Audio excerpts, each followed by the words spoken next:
Welcome everybody to the Mid-Curve podcast. We are back again. We are finally on a regular weekly cadence, which is great. We're recording weekly on the weekends for you so you can have a fresh podcast at the beginning of the week. This is our group of semi-interesting traders, investors, and people who pay a lot of attention to the crypto space, including NFTs, DeFi, and the macro TradFi markets. We are joined, as always, by our regular friends here. So I'm going to have everybody go around the table, and we have a special guest today, so I'll end with that person. But first, let's give a quick intro on what we are, who we are, and what we do. I'll start. My name is Funky Donk. My IRL name is Gavin Purcell. I am a mostly media background person, but have now kind of dipped into a number of different things. I started an NFT project and a product manager and creative and a bunch of other weird stuff. And now I don't understand. I don't understand what my career path is. All right, let's go to Grant. Grant, what is a quick intro for you? Hey guys, my name is Grant. Background in traditional consulting world. I used to live out of a suitcase pre-COVID. Post-COVID, I've fallen and ass backwards into this weird industry, and now I'm shaped like Do Kwon. So great. All right, Eric, what about you? Give a quick intro to yourself. Hey guys, it's Eric. Background is in finance, spent a long time working in TradFi, and now I basically do dump JPEGs and Shirtless full time. I like how all of us kind of don't really understand what we do now. That's my favorite part of this whole thing is we all had normal jobs, and now we live in some sort of weird chaotic universe. All right, Salty, what about you? Sure, Salty. I kept my job because I'm scared to quit it. Academic researcher, computer math, biology stuff. I've been in crypto for a while, and I try to learn everything I can from Funky, Grant, and Eric so that one day I'll actually make profit. You're not learning that from me, for sure. You should learn that from Funky, Grant. Come on, man. You're the shitcoin king. Yeah. Okay, great. All right, and we're joined by a special guest this week. Shirtless is with us, one of the founders of Spice Finance. Shirtless, do you want to kind of give us a little bit of your background and then kind of tell us very briefly about Spice, which we'll get into later? Yeah, for sure. Yeah, so my background's also kind of like you guys. It's kind of all over the place as well. But I am one of the co-founders here at Spice Finance. Before that, I was actually a chemical engineer. So I studied chemical engineering. We come from the same world. Oh, no way. Yeah, so actually, my focus in chemical engineering was from an academic science kind of background. So I was doing a lot of academic research. Was going to go get my PhD, but then ended up quitting that whole career path to kind of go full time into crypto here. But yeah, that's a high level about where I come from. But on Spice, I was also doing at the beginning. Well, now you guys were talking about doing all these different roles. At the beginning of Spice, I was in charge a lot of the community building as well as the growth and marketing. But since then, I've actually shifted now to doing more of the product design, UX design, UI design, and business development. So my roles have kind of changed even in the course of working full time in crypto. But I'm excited to be here. You guys, I listen to you guys every week. That is fantastic. Thank you so much for joining us. Okay, so let's jump in here. We often start our podcast, really, when I say often, I mean every time. We often start our podcast with a single word to describe the market this week. I'm going to jump in first and say, I'm going to say a word that I know we've used 1,000 times before, but I'm going to say chaotic. And when I say chaotic, I mean, I'm so confused as to kind of what to think about what's going on right now, because obviously we went through the banking crisis and are still kind of in the middle of it. There's a number of banks still struggling. It seems like another one was up this week. At the same time, we had the Arbitrum airdrop, which was a pretty big deal and brought a lot of significant liquidity into the market. And at the same time, NFTs look like they're dying again. So I don't understand what to think right now. I'm kind of confused. That's my word for the market this week. Eric, what about you? What is your word for the market? It is still ARB. I think this, the dominant theme was the Arbitrum airdrop. having what is by both TVL and value of transaction is the most relevant L2 solution, drop its governance token. I think this is, there's been a lot of comparisons to basically the Uniswap airdrop, and I think with just the size of this thing and the amount of eyeballs on it, and obviously also the amount of money involved, like, this is going to be a really predominant, dominant narrative for a long time. And then obviously, we had another quote unquote banking crisis. We had JPEGs are terrible right now, but we can get into all of that. But I think we're going to be coming back to this like every other week for some time. Yep, I agree. By the way, I did want to slightly amend my word, which we can talk about a little bit later, which is also, I want to throw in gaming into the mix. I was at GDC this week, and I'm actually writing a pretty long piece right now about gaming NFTs. And I think as we are all, a lot of us sitting in the other side demo while this is happening, gaming is Web3 gaming is maybe finally having a moment, and the ARB airdrop and Arbitrum Nova is kind of part of that. So we can talk about that a little bit too. Grant, what about you? What's your one word for the week this week? Sleepy, I think. I think actually in crypto, I think probably just another facet where we front run traditional markets. Ever since Luna, the market just grows increasingly illiquid. Like whether price goes up, price goes down.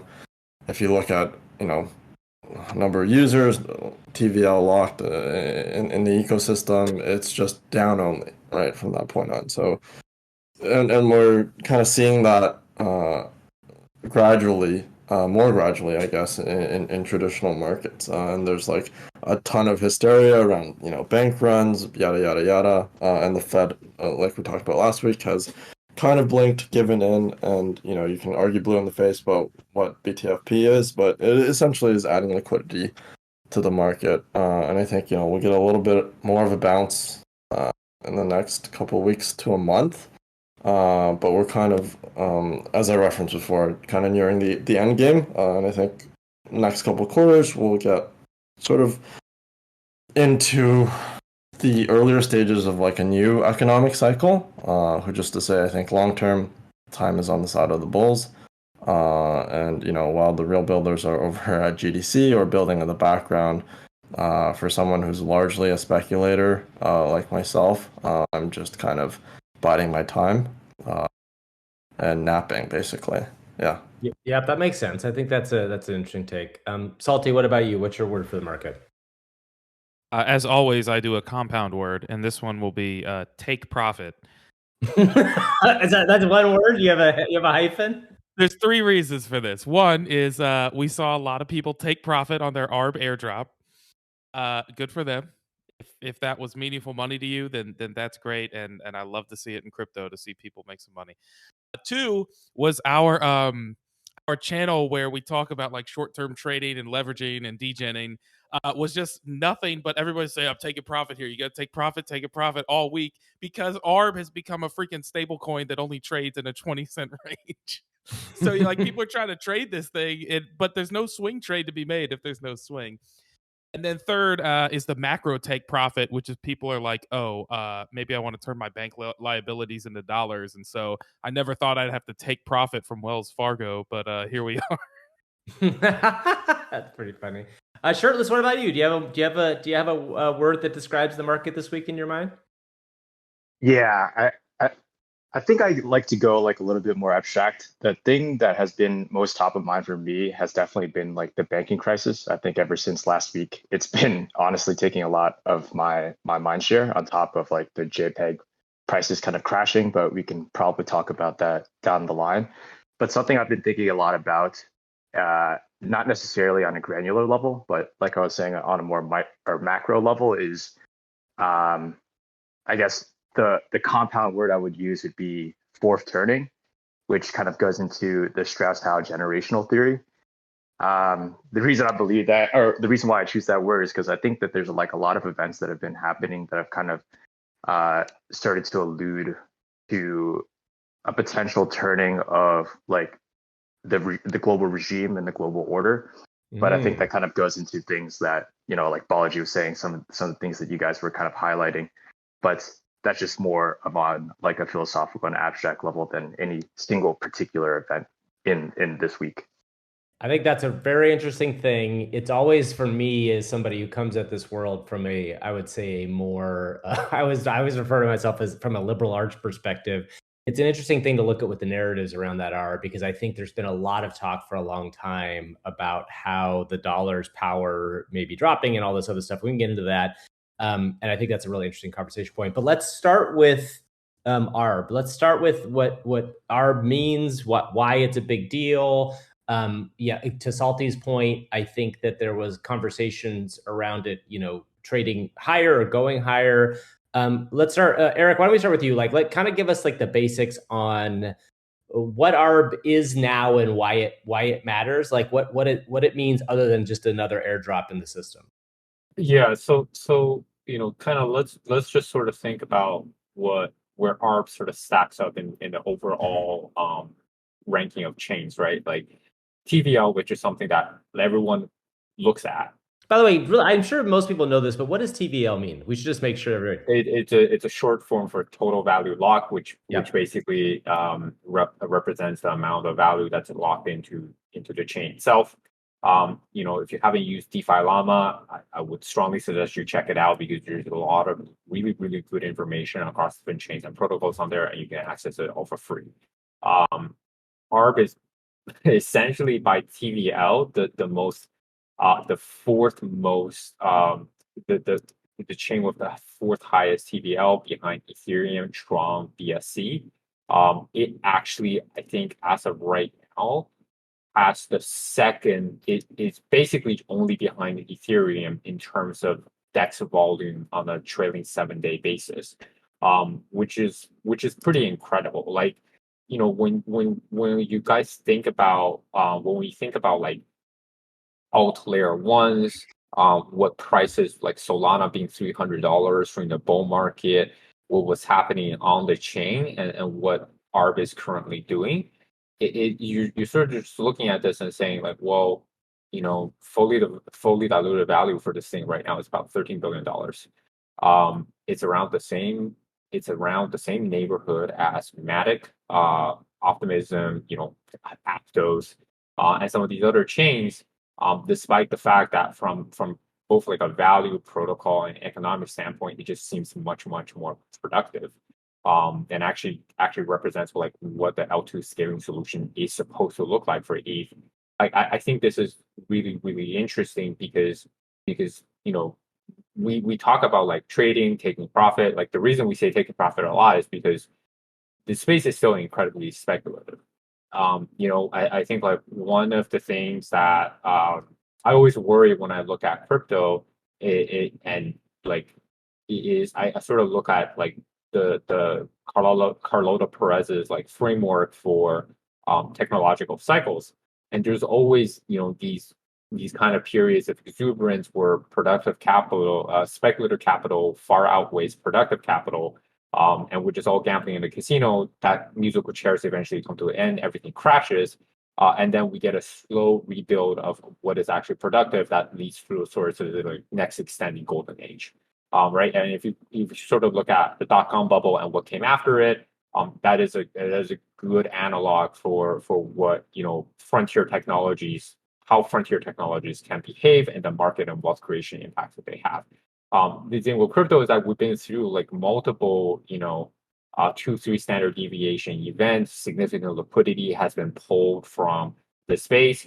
But at the end of the day, the casino speculative aspect of it still haven't changed. And so we're still trading, shit chains with $12-13 billion FDV, despite the fact that underlying, economic transactions is $5 a day or something.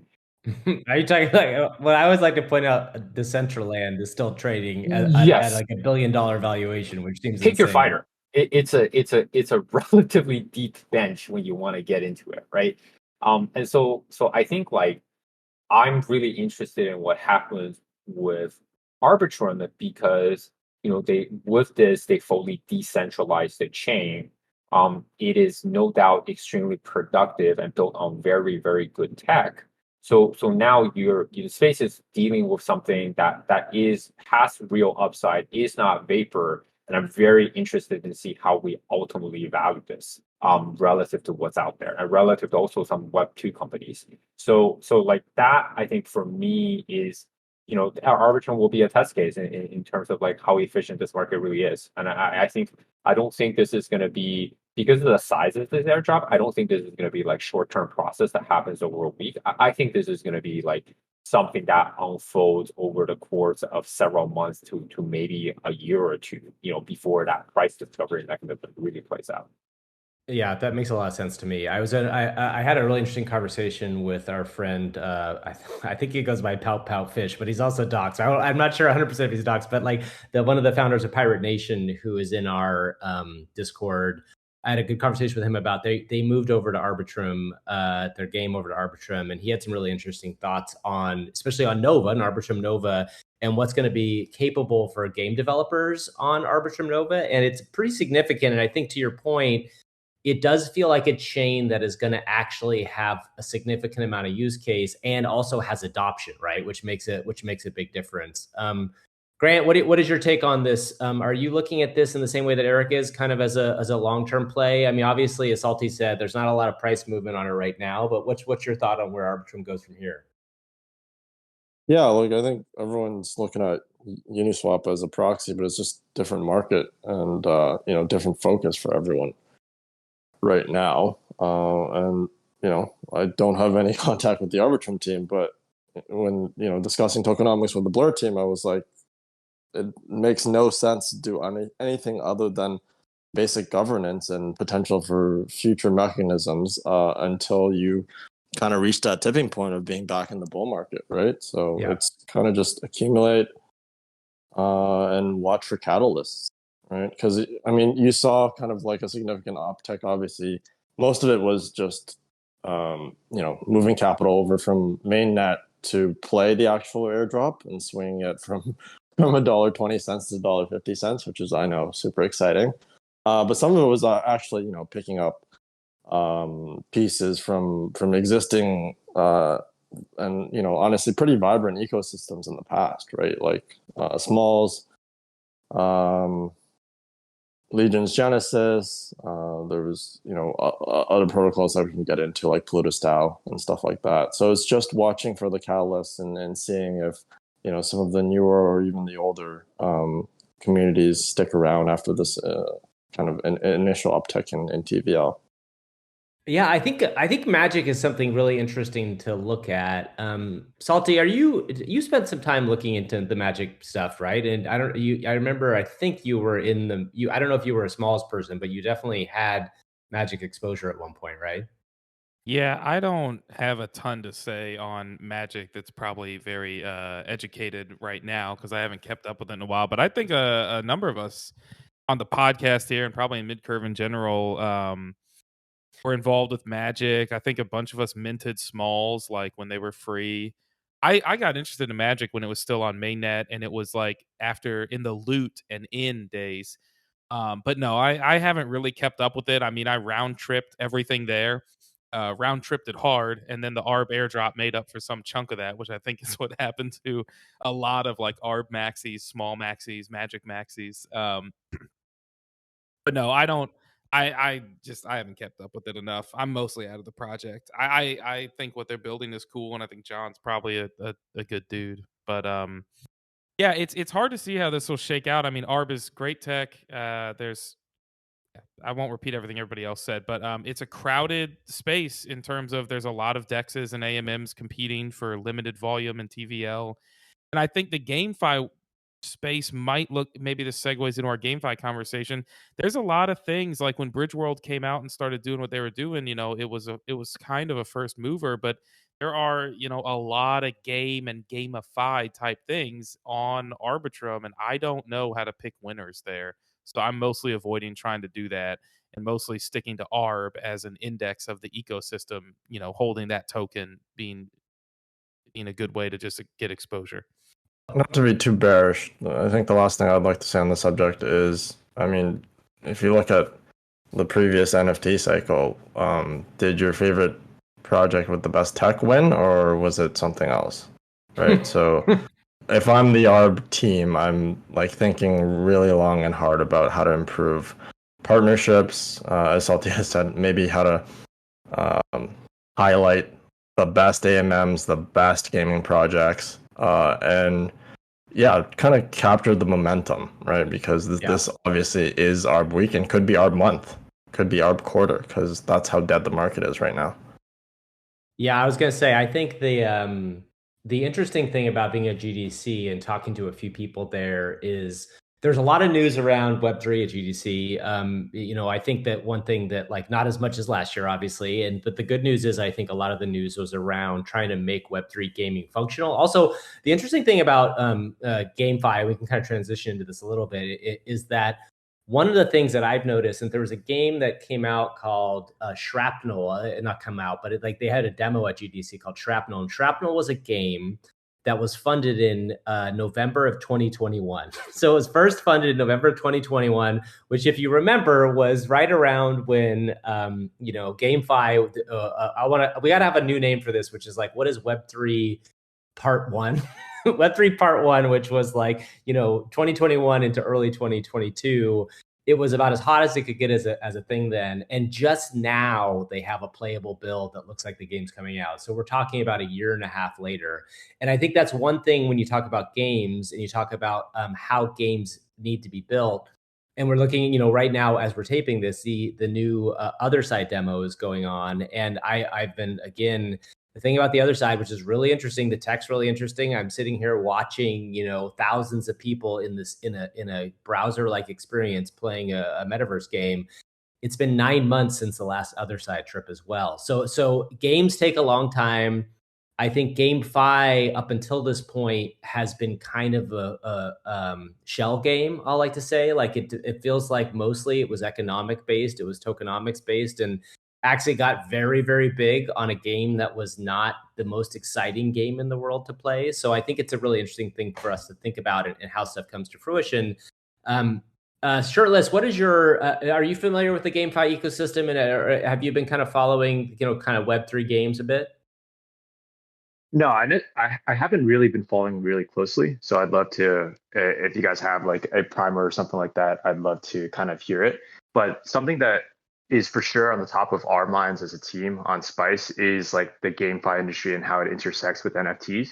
Like a lot of the reason why a lot of people are building in like the NFT finance industry right now is not necessarily just for like the JPEGs and the PFPs that are trading, but more so towards like a feature where the NFTs become like a economic primitive for the metaverse at large, right? And like one of the sectors that we really think that NFTs are really going to emerge into that thesis is within GameFi, right? Because there seems to be like two classes of assets that emerge. The first would be like real world assets going on chain, and then the second would be like digitally emergent assets, right? And we think that like the GameFi sector is really going to be a vertical where those digitally emergent assets are going to be generated. And we think that they'll be represented a lot in NFTs, and a lot of value will accrue there. So I'm definitely interested in diving a little further if you have anything for me. Yeah, I think that's fair. I mean, I don't know if anybody else has more to say. Eric, what's your take on this? I mean, I think I think none of us, probably me more than anybody, is kind of deeper in the world of the games in general. But like, Eric, what's your thought on where a Web3 gaming is at and kind of where we go from here? I think this segues pretty well with something that a lot of us have been doing, which is playing the Diablo 4 open beta. And having kind of hopped back into a Web2 game after not doing much a while. And this is just whenever I go through that kind of experience and loop, it's just a reminder of how nascent GameFi still is as an industry. One part of it, Funky, as you alluded to, I think it's just we still have to make improvements in the underlying tech stack to be able to scale. But I think the other part of it, and this is a problem with crypto at large, is that we still do not have the depth of talent and the industry experience to really execute these projects at a level where we need to be to really grab mind share from Web2, right? Like Diablo is great, but Activision, God, has probably coming up like a 40-year history in games. Yeah. They have a huge bench of talent, and I think like within traditional Web2 gaming, if you stick on that path, it's still a very safe and lucrative path versus kind of going into the frontier, and trying to do Web3 GameFi, which both is obviously has its fair share of risks, but also risks getting it is something that I think like most of the industry still does not look favorably on. Yeah. And so there's still that stigma there, but the issue is we need serious people in the industry to do these things, right? Like we need serious people at all levels of crypto. The Brian Armstrong AMA was on Thursday was pretty illuminative of the need for that, because here is the vanguard of basically crypto slash Web3 within the US, whose chief counsel cannot understand the difference between like the SEC listing division and the SEC enforcement division, which for all intents and purposes are actually like very two different entities. And so like, and that permeates across all levels of the space, and GameFi I think is a place where like you've seen a lot of scams, you've seen a lot of Ponzi's, you've seen a lot of promise with it's all sizzle no steak right now. Right. And I think the process to actually build out like workable product experiences that people will want, is not like that product development process has been workshopped and fine-tuned for a very, very long time.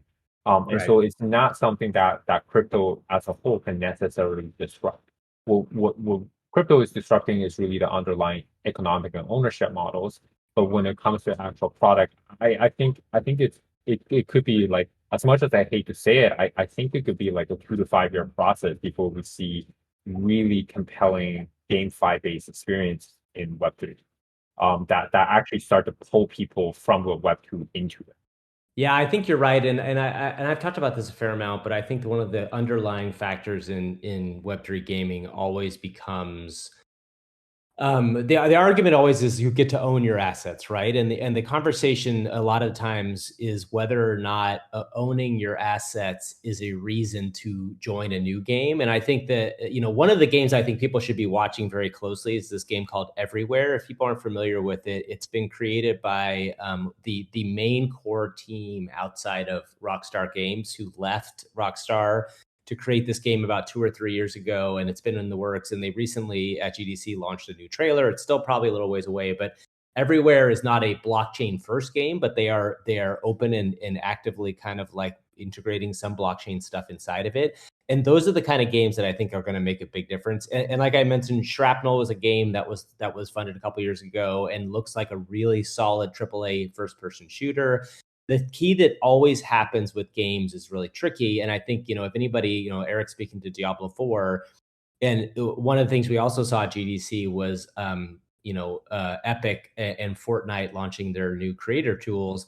Games are mass experiences, right?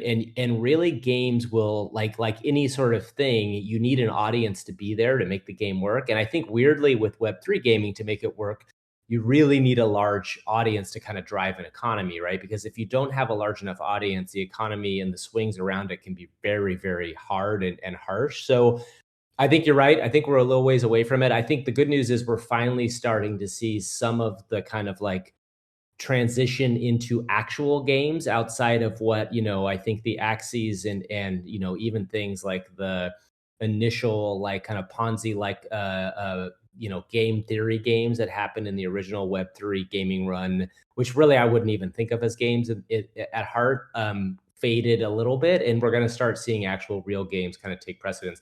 It's interesting, like looking at this, recording this as the other side demo is going on, because one of the things that's really interesting about what these guys, when I say these guys, I mean you guys, trying to do here is they are, slowly showing people that there is an ability now with the technology to bring together a lot of people in one place. Now, whether or not, the other side at this point is it's Web3 and that you log in with your token.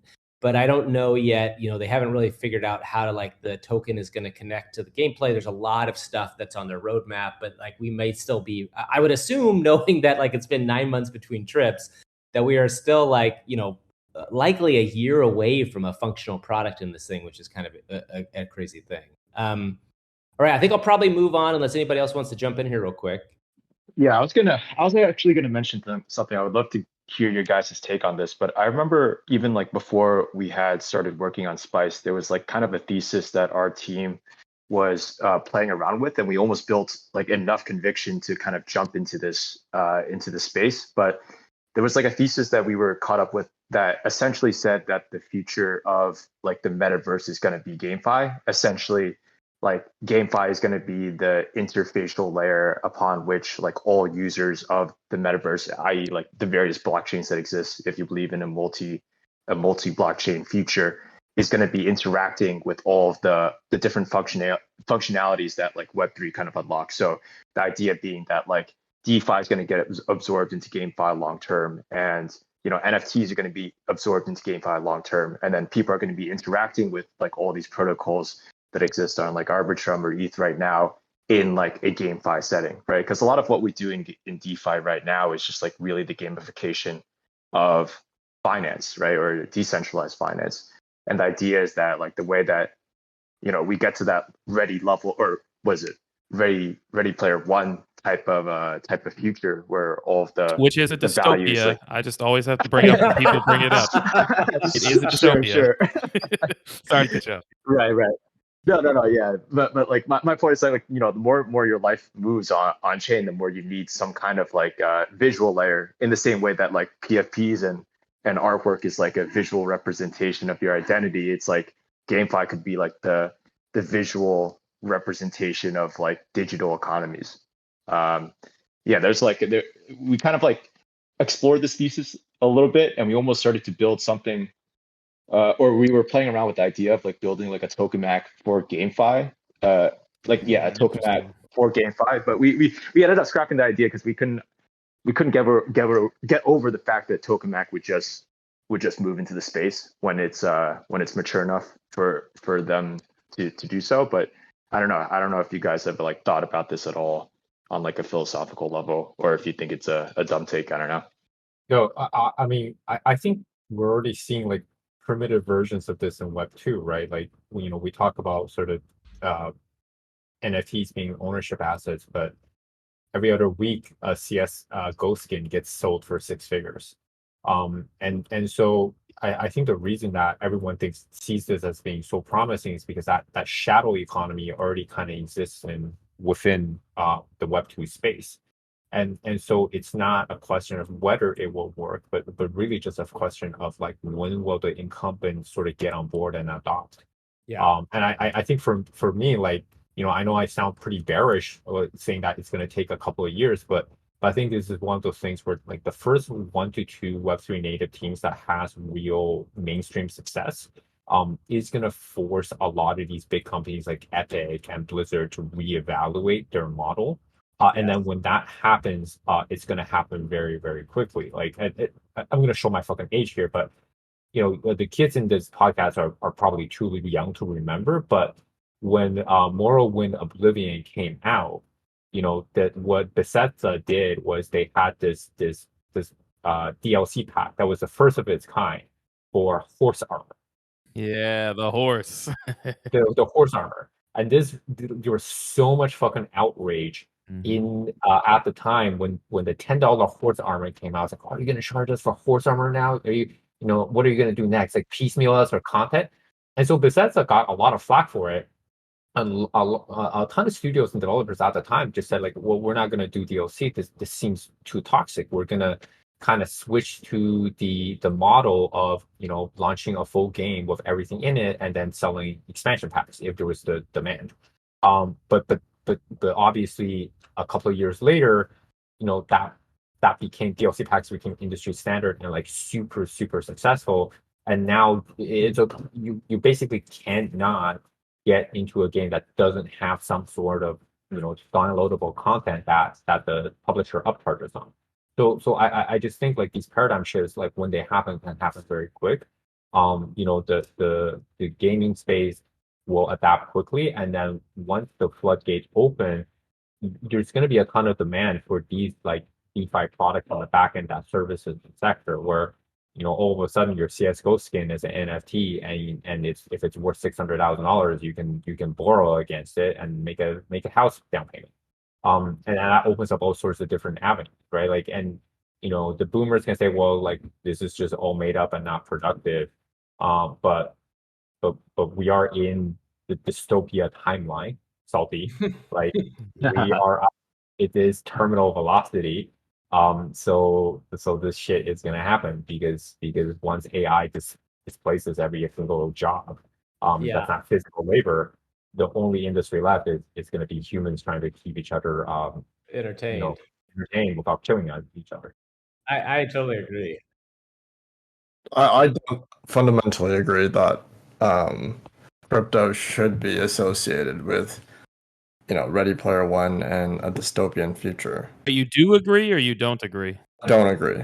At least we shouldn't be, right? Like fundamentally, what are we talking about here, right? Like everything beyond a basic like necessity for survival is what? It's a suspension of disbelief, really, right? Like why do we have art? Like why did the first caveman create drawings or music beating off, a primitive handmade drum? It's entertainment, right? To keep themselves from, as someone else might have mentioned, from killing each other for blood sport, right? And crypto is kind of just an extension of that, right? Like, can we create new economies from it? Yes. Like, can it be a better version of potentially the global banking system? Yes.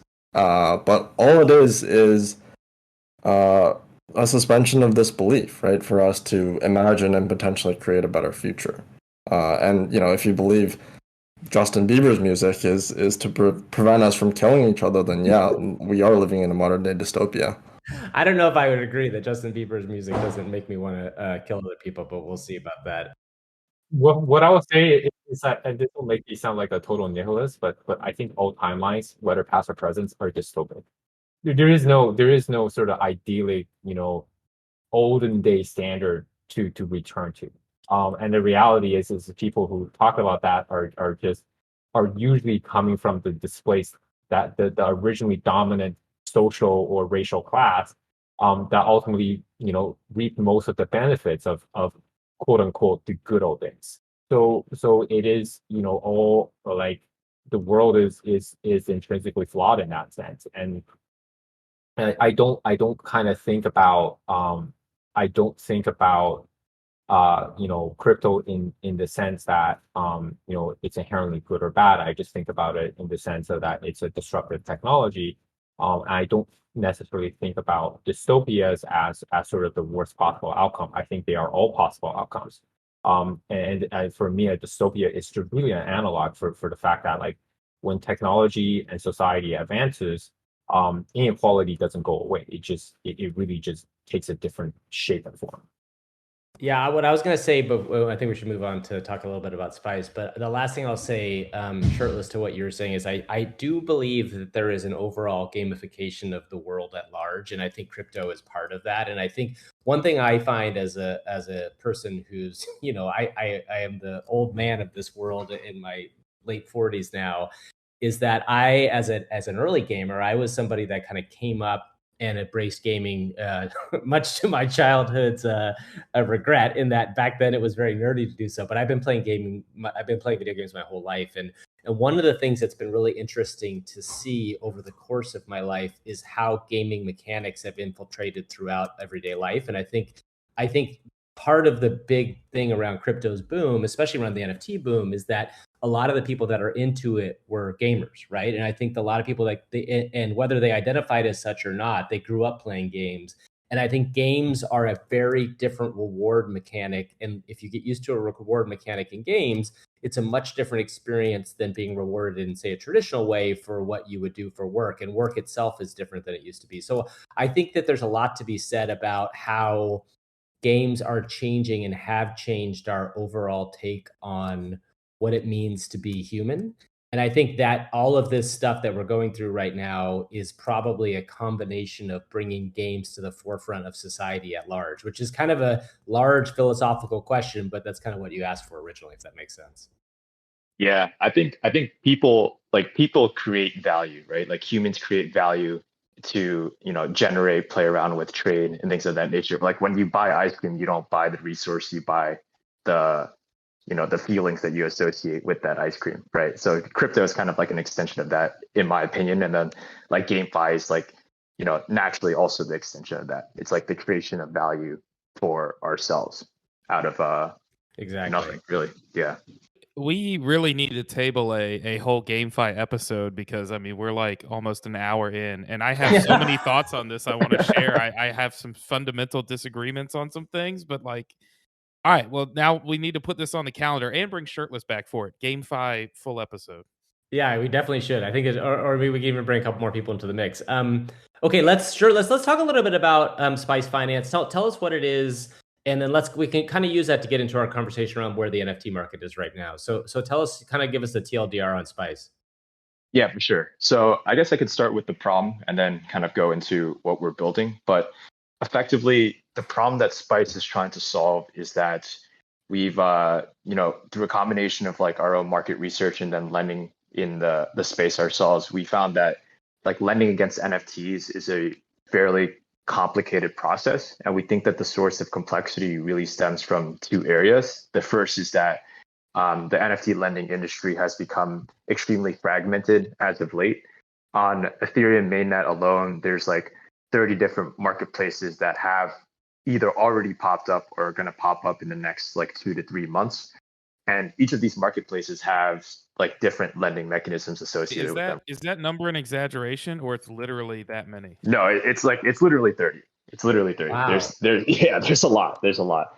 Because it's like I mean, this kind of goes into like another conversation, but it seems like a lot of like financial derivatives like markets or industries kind of start with like borrowing and lending, right? So a lot of people are trying to race towards this like this, I guess you could call it like a layer one of financial derivatives. But anyways, like there's like there's a fuck ton of NFT lending marketplaces, and it's like they have all these different lending mechanisms. Some are P2P, some are P2Pool, and then we're even seeing like hybrids kind of pop up, combination of P2P and P2Pool. And so if you're like an individual lender, it's like not, and you're looking to earn yield across the space, you don't only have to analyze like information from all of these different 30 marketplaces, but like kind of understand how they vary from each other, the pros and the cons, and how that affects your like portfolio of loans, right? And then I think secondly, the second source of complexity really stems from like the loans in and of themselves, because the collateral that's used to settle these loans are illiquid NFTs. So that kind of introduced its own set of risk and its own set of financial sophistications that like a lender who may be looking to earn yield in this space, needs one, the financial sophistication to do so, and then two, the time to actively manage their loans. It's almost like a full-time job in order to lend across the industry. So what Spice wants to bring to market, the solution that Spice wants to bring to market is essentially to build infrastructure such that like power users of Spice can kind of log on to Spice and then easily, seamlessly spin up their own vaults. So some of the lending parameters that they can use to spin up this vault with like a specified lending strategy is like the NFT lending marketplaces they want to lend to, the NFT collections they want to lend to, and then let's say like the value at risk that they want to incur as a proxy for like the level of yield that they want to generate. They can then spin up that vault, the infrastructure, the tech stack will aggregate all the loans across the marketplace, kind of construct a portfolio according to the initial parameters. And then like in any vault product, the person who spins up the vault can just input capital into the vault, and then it will route it to the loans accordingly. And then if you're just like a yield farmer looking for exposure to the space, you can log on to Spice's DApp and then see all of the available vaults that you want to contribute capital to, the different strategies that you want exposure to, and then do so accordingly. So the goal of Spice is like really threefold. We're looking to just like scale the whole industry, right? For For the lender side, we're looking to reduce the barrier to entry in order to contribute capital to the industry and hopefully pump, more capital from within the industry and then more capital, let's say from like the DeFi side of NFT finance. And then on the borrower side, hopefully long term, we run into a situation where we've contributed to the increased competition on the lender side. More lenders come in, compete, more liquidity comes in to compete, and rates kind of get driven down to a reasonable state for borrowers to want to borrow more and thus increase volume. And then for the marketplaces, we just want to be another source of liquidity, right? So, another lender in the space that helps them settle loans. So that's kind of like the problem, the solution, and like the goals for Spice Finance is probably a good top-down place to start. Yep, that makes sense to me. I have one question, and then I think I want to open it up to the other guys as well too, which has to do with.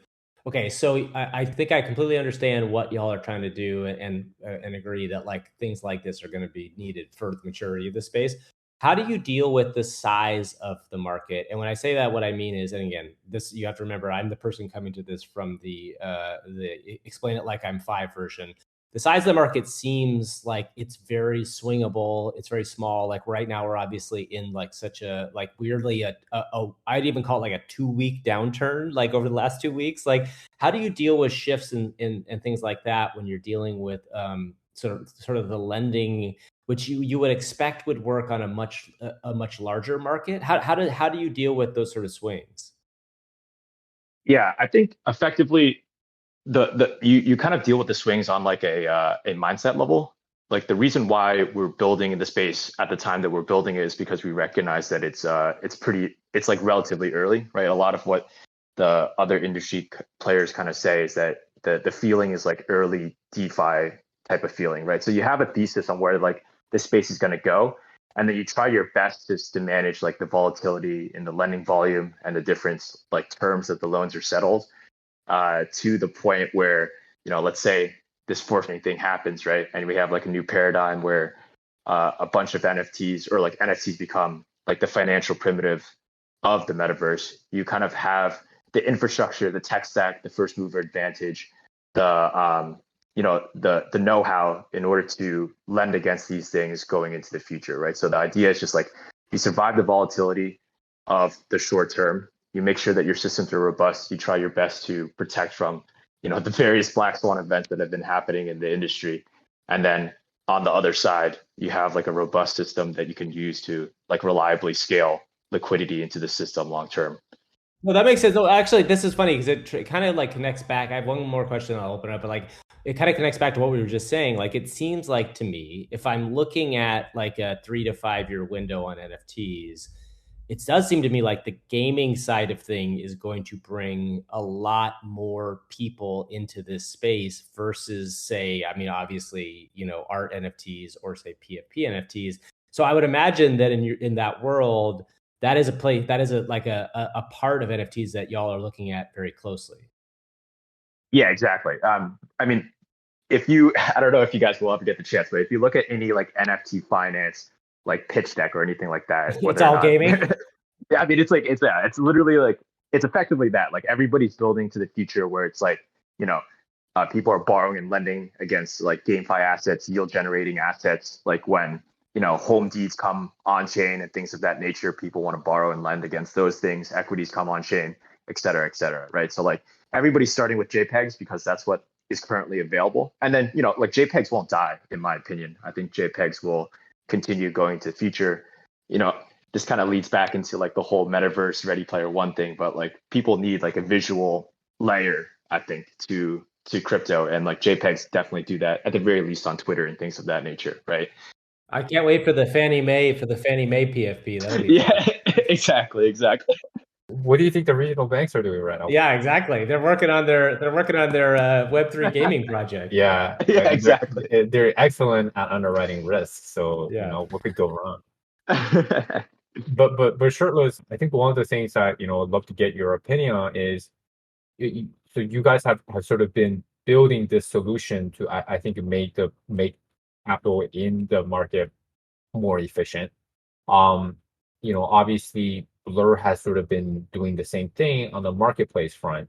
And I felt like a big initial game changer for lending platforms was that, like, instead, when you had potential liquidation scenarios, instead of going through this, like, what is not super, kind of a fraud, like, discovery process of liquidation options, you now have the ability to immediately exit or liquidate by hitting like the blur bid, right? It's kind of provided more, I think, made the market more liquid in that sense.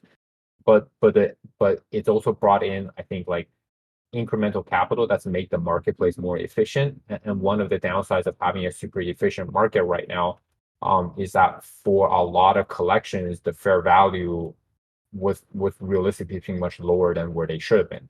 And that reading process has happened very quickly and pretty violently. So, like, how, when you guys kind of look at that landscape, like, how are you kind of thinking about what's happening in the marketplace today, and what do you think happens next?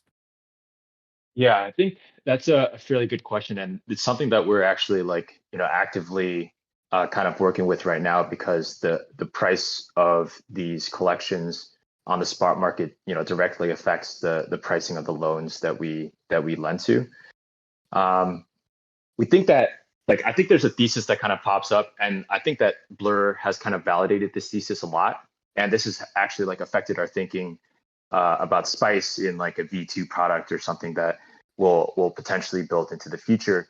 Is that it seems like the thesis that Pac-Man has about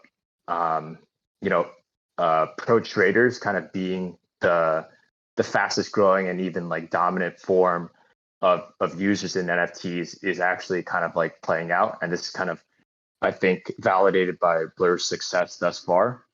So a lot of people are kind of treating NFTs as like, shitcoin with JPEGs, and I don't know whether or not that's like a good thing or a bad thing. I think it just depends on when you kind of entered the market, the NFT landscape, about whether you like where the direction is going or not. But it seems to me that that's somewhat of an inevitability in terms of like where the user base is kind of headed in this industry long term. But that being said, like, I think that this is probably something that applies to this specific vertical of like flipping JPEGs, flipping collectibles, and things of that nature. I think long term, when you have like more users onboarded as NFTs increases their use case, I think that, the different segments, and it probably won't even make sense to like talk about NFTs and NFT prices in terms of like an aggregate, but more so something that's more like fragmented across the different use cases. I think things will look a lot different. Something that we're trying to build into our systems right now is kind of to account for that, right? So in our current system, we're being way more cognizant about like the price volatility that's currently happening right now in terms of like where we want to lend. We're actually like trying to, like, one of the sources of alpha that we're trying to implement into our system is lending more towards like the mid chip NFTs. And kind of moving away from the blue chip NFTs as we see more and more liquidity kind of flow into that space on both the spot and then the lending side. Can you define that for me? Because I think one thing that's always interesting about this world is like what defines a mid chip versus a blue chip. Because I have a hard time imagining. I mean, I think if you think about blue chips, you're thinking about like Yuga, Azuki, maybe Pudgies, and like what else is there now? Do you know what I mean? Like I'm kind of curious as to what you think of as blue chip and mid chip in that way, because that's kind of one of the things I was getting at earlier, is that, like, you had these things that we were considering blue chips that have now gone down considerably in value. What is your, so like, how do you define those things? Yeah, I mean, I think fundamentally, like, I don't think we have a strict definition, in the same way that I don't think there's like a commonly accepted definition about what is a blue chip and what is a mid chip. We really just use it to refer, like, as a what is it called? Like as a name to refer to like a specific set of collections that we lend to. It's just like a way to identify these collections. Based on price, based on floor price, or based on, do you have different set of values for them? I mean, for us, like, what we care about is like lending volume, right? So like because as an aggregator, you really just follow where the lending volume exists, and then you kind of build your systems around that, right? So for like the blue chips for us, it's like, the Bored Apes and the CryptoPunks. because there are like that's where most of the lending volume is done. And then from there we kind of tier, somewhat arbitrarily downwards. And then we call like, a set of collections, maybe you called it like the doodles and meebits and the sandboxes, like somewhat more of a midship, but then you kind of go for there. So that's not like an explicit answer for you, but it's kind of generally like the point is that we just use them to kind of like identify which collections we're talking about. That makes sense. Bit of a fun question for you, Shirtless. So you guys, obviously have a built-out product with some pretty high-profile backers as well in the space, which is 90% of the uphill battle in crypto and in NFTs generally, right? In sort of the fundraising process and even in kind of post that process and in speaking with VCs and institutions, and keep in mind this is coming from someone who's very unsophisticated and has never worked at an investment institution before. Have you ever come across like people who are like steadfastly or philosophically like against the idea of financialization of art, digital art and NFTs? Because I find the whole conversation quite quite amusing, honestly, because there were a bunch of like really not even hot takes. I think they were kind of the popular take at the time of Blur's TGE and public launch. Some went as far as to compare Pac-Man to what was it? I think SBF, which is really funny. And I would like scroll across like these investor websites and look at the portfolio, and lo and behold, they kind of also are invested in NFTFI, which I found really, really funny as well. So I just wanted to kind of get your take on that. Like, do you ever come across institutionalists who are like philosophically against investment in this subcategory, and like think of you guys as like not something that they want to touch just based on principle? Yeah, I mean, for us, I'll talk about us personally. Like we never came up across a firm like that. Kind of like going into my thesis, I think that a lot of people, especially like VCs, especially like I don't know if a lot of these guys like stand on any kind of like moral ground about lending. You don't think so? I think really what they see is like, they look at the value, like the existing, like they look at the thesis in the space, right? Which is like, you're building like the layer one of financial derivatives on potentially a primitive going into the future. They want to get in as early as possible, try to get as much gain as possible. So I think if there's any like class of people, in my opinion, who like look at NFTs or like don't really care about what NFTs really mean, but probably just look at the value and the potential of the space, it's probably like the VCs, right? So that's not to like trash on the current VCs. We have a thesis that's like kind of similar, but we do appreciate like where PFPs kind of stand within the larger Web3 ecosystem, but that's never really been a case. I think if anything, people kind of think that the space is like is a bit small right now, but that may be just due to the lack of a narrative or a bull market narrative kind of coming into the space just yet.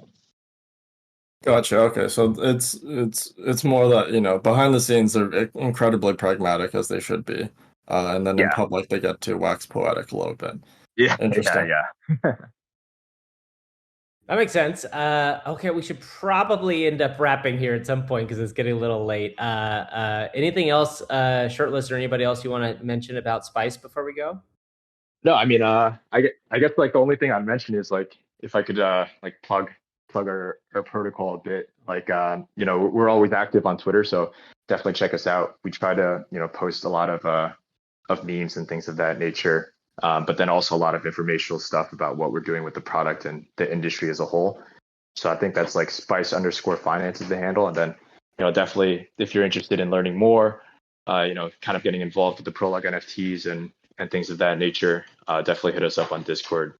Yeah, can I ask, and maybe for our listeners too, so say I just want exposure to NFT lending and fees and rates there. What should I do? Should I just go buy an NFT? how much reading do I have to do? Please don't make me read. That's always a good question. Is there just a pool I can dump my ETH into? Just give me the easiest way that I can be part of your world and profit from it. I mean, yeah, this is kind of precisely our value proposition, right? I mean, although you should probably read before you get involved in. Not gonna read. I don't know how to make that clear. All right, fair. But like the whole point of our product is that you like deposit into our vaults and then you gain exposure across the space, right? So like I think an interesting value proposition that we present with people as well is that like this is like industry alpha, but a lot of like marketplaces are definitely considering launching tokens and airdrops and things of that nature, right? So one of the value propositions that we present is like if you deposit into one of our aggregated vaults and this vault routes liquidity to all of these marketplaces, you're also gaining exposure to whatever airdrops or tokens these guys are also thinking about dropping. So for sure, right now to get involved, you got to buy like a Prologue NFT, which is like one of our financial NFTs. But in the short future, we're going to be releasing public vaults, which you can just deposit and withdraw freely into and from, and then you just gain exposure to all the yields and potential happenings of the space as well. So for sure. Thank you for that short summary. Not financial advice, of course. Yeah, exactly. Okay, before we wrap up, we always ask people what they're looking forward to for the week. I will go first. I think what I am looking forward to this week is hopefully some sort of sense of kind of fun coming back to the NFT space. It's been a brutal week or two. We'll see. I'm hoping that the ARB airdrop has kind of settled down and we'll be able to see some stuff come back, some action come back into the NFT space. Salty, what are you looking forward to for the week coming up? Oh boy, I don't know. Finishing my taxes. That's pretty good. I will shout out quickly crypto tax calculator.io. They didn't pay me to say this, but I've used, I think possibly every solution on the market. And they've been the most tolerable so far. That's the highest praise I can give. I second that endorsement. Wow, really? So better than Zen Ledger? I haven't done mine yet, and last year I used Zen Ledger. They're pretty good. For sponsor, they just don't know yet. Yeah. Pre-sponsorship advertisement. Yeah, I don't know, man. I don't have a lot on my radar, but those of you who listen and live in countries where it's required, go do your taxes and see what ARB does. And yeah, that's all I got. Great. Eric, what about you? What are you looking forward to? Yeah, Polygon CKEVM is supposed to be coming out in a few days. So what's your over under on that actually occurring? You mean working? Like launching successfully, functioning, like 50 at best, I would say. I would like it to work. Because if it didn't work, it would be not so great for a lot of the protocols that are building on Polygon, obviously with Polygon itself. But it's also, I think it's also like the first real deployment of ZK-EVM technology of like a major chain that does have traction in the space. So I just like, I'm morbidly curious as to how that's gonna go. And I would just like something that's not like the Polygon IMX partnership to wash the bad taste out of my mouth of a little bit of last week's experience. Grantland, what about you? What are you looking forward to? Yeah, rotation of capital to NFTs and my altcoins would be really, really nice, but I think that might just be a prayer at this point. I'm kind of sticking to my thesis, which you kind of forced me to say out loud last week, and that I think next couple quarters could be a combination of dry and a little bit more bearish, especially in traditional markets, and then probably spend a bit more time away from the screen and look less like Do Kwon. That's the main goal for the summer. That's a good goal, I think. Okay, and Shirtless, what about you? Anything you're looking forward to this week? Yeah, I'm definitely looking forward to more NFT fun. And then I'd say I'm also looking forward to see what happens to Deutsche Bank. And then the third thing is I just bought an OpenAI Plus membership, so I'm looking forward to starting my journey as a prompt engineer Oh my God, get ready. Yeah, there's so I mean, we could do, speaking of a GameFi episode, we could do an entire episode on what I think is going to happen with that world, because it's remarkably large and it is not going to end. Like, definitely everybody should be paying attention to that space. I know there's been a major amount of people that have gotten shit in this world for being like Web3 influencers that are suddenly AI influencers, but if you are not paying attention to what's happening in the generative AI space right now, you're missing what could be conceivably, I think, with the largest change since the internet. And I think blockchain will be a part of it, but like, it is a massive, massive deal, and everybody should be aware of what's possible. If you're not fully following it, one thing that OpenAI just did, which is pretty incredible, is they just launched a plugins option on GPT-4, ChatGPT Plus, which is their paid option. And it is going to allow people to access the real-time web in a way that will, I think, blow up a lot of businesses. And my overall thesis will still be to this day. In fact, I'm going to write about this, I think, some point soon, is that I believe that Google is very much in the place that major studios were in when Netflix launched, and that I think their main product, which is search, obviously, and AdWords, is completely going to get upended, and they cannot afford to capitalize on the change that's happening because it'll cannibalize their own business. So I think there's going to be a massive, massive, massive change in terms of the power structure when it comes to the larger Web2 companies, which I think will just throw everything else into like crazy change mode, which will be really interesting. Yeah, we're in the exponential age, boys. Yes, exactly. All right, well, everybody, thanks for joining us for this week. Thanks to Shirtless for being here. We are Midcurve. Please listen to the podcast, share it. Our Twitter handle is @Midcurve. And, we always want to see if we can get a few more listeners every week. I was thinking one day we should do like an AMA interview episode, or at least get some people to send us some questions. So if you have any questions, definitely add us on Twitter. There are people paying attention to that Twitter handle, and we could answer them and see what's going on. Yeah, you guys should do a Twitter space.